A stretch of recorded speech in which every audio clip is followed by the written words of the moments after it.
Defending champion Fortune Barishal ও দুর্বার রাজশাহীর মধ্যকার ম্যাচ দিয়ে আজ পর্দা উঠছে বাংলাদেশ প্রিমিয়ার লিগের ১১তম আসরের।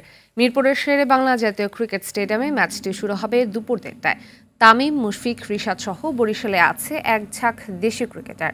এছাড়া শাহিন শাহ আফ্রিদি, কায়েল মায়ার্সদের নিয়ে শক্ত দল গঠন করেছে চ্যাম্পিয়নরা। এদিকে এনামুল হক বিজয়ের নেতৃত্বে রাজশাহীর স্কোয়াড তারুণ্য ও অভিজ্ঞতার সংমিশ্রণ করা। দলটির নজর শুভ সূচনায়। দিনের অন্য ম্যাচে সন্ধ্যা ৭টায় নতুন দল ঢাকা ক্যাপিটালসের মুখোমুখি হবে আসরের অন্যতম ফেভারিট রংপুর রাইডার্স। এদিকে ম্যাচ দুটির টিকিট নিয়ে ভোগান্তিতে পড়েছেন ক্রিকেট প্রেমীরা। গতকাল টিকিট না পেয়ে স্টেডিয়ামের সামনে বিক্ষোভ করে তারা।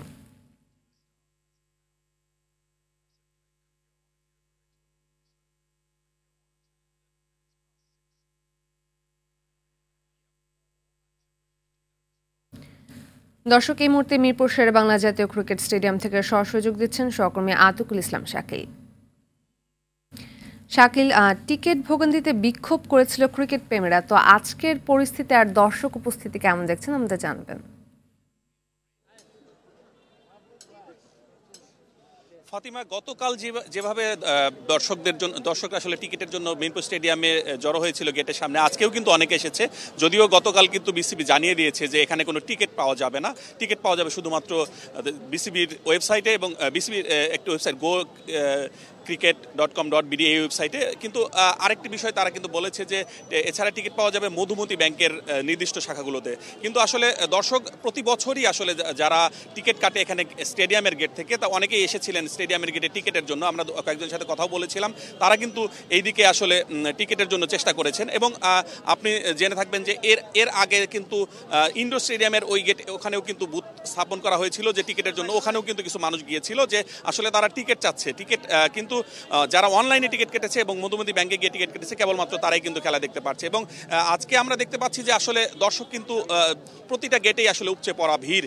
এখনো দর্শক ঢোকা শুরু হয়নি, কিন্তু প্রত্যেকটা গেটেই অনেক দর্শক এসেছে এবং সবাই কিন্তু টিকিট কেটে এসেছে। এবং ওনারা অনেক আগে থেকে খোঁজ খবর রাখেন এবং বিসিবির পেজও ফলো করেন, যে জন্য আসলে ওনারা জানতে পেরেছেন। আপনি এখানে দেখতে পাচ্ছেন যে অনেক দর্শক এসেছেন। এরা প্রত্যেকেই খেলা পাগল আসলে। তারা কিন্তু ওনারা বেশিরভাগই বরিশালের সাপোর্টার। তারা বরিশালের খেলা দেখার জন্য এসেছেন এবং অনলাইনে টিকিট কেটেছেন বেশিরভাগই। আমরা এমন একজনের সাথে কথা বলবো। আচ্ছা, আপনি কোথা থেকে এসেছেন? আমি আসছি মগবাজার থেকে, ঢাকা। আপনি কোন দলে সাপোর্ট করছেন? বরিশালের দল। আচ্ছা, আপনি কি প্রতি বছর খেলা দেখেন? সব সময় প্রতি বছর এসে খেলা দেখি। আচ্ছা, আপনি কি এই বছর প্রথম নাকি এর আগে এসেছেন? আমি প্রত্যেক বছর বরিশালের খেলা দেখি। আচ্ছা, বরিশালের খেলা দেখার জন্য জি জি জি জি জি। আপনাদের টিম এবার কি, আপনি কি মনে হয় যে এবার আপনারা ফেভারিট নাকি? Barishal team not only for BPL but also they can compete for any countries, any clubs over the world. তার মানে আপনারা খুবই কনফিডেন্ট যে এবারও বরিশাল খুব ভালো করবে, অবশ্যই চ্যাম্পিয়ন হবে। আপনারা যেমনটি দেখতে পাচ্ছিলেন, আমরা যদি একটু গেটের দিকেও দেখাই, আপনার একটু ক্যামেরাটা যদি একটু মুভ করেন, যে গেটের দিকে যদি আমরা দেখাই, দেখবেন যে অনেক কিন্তু দর্শক এসেছে। এবং ওই দিকে আমরা স্টেডিয়ামের চারিদিকেই আসলে যেই কটে গেট আছে সবগুলোতেই উপচে পড়া ভিড়। অনেকেই এর মধ্যে টিকিট পাননি, তারা এখনো চেষ্টা করে যাচ্ছেন যদি একটি টিকিট পান। তো ফাতিমা, আমার কাছে এই ছিল শেষ পর্যন্ত, এখনকার পর্যন্ত সর্বশেষ। আমরা আবারও জানাবো আপনাদের অন্য কোনো সময়। শেষ পর্যন্ত ভালো থাকবেন, সুস্থ থাকবেন। ধন্যবাদ।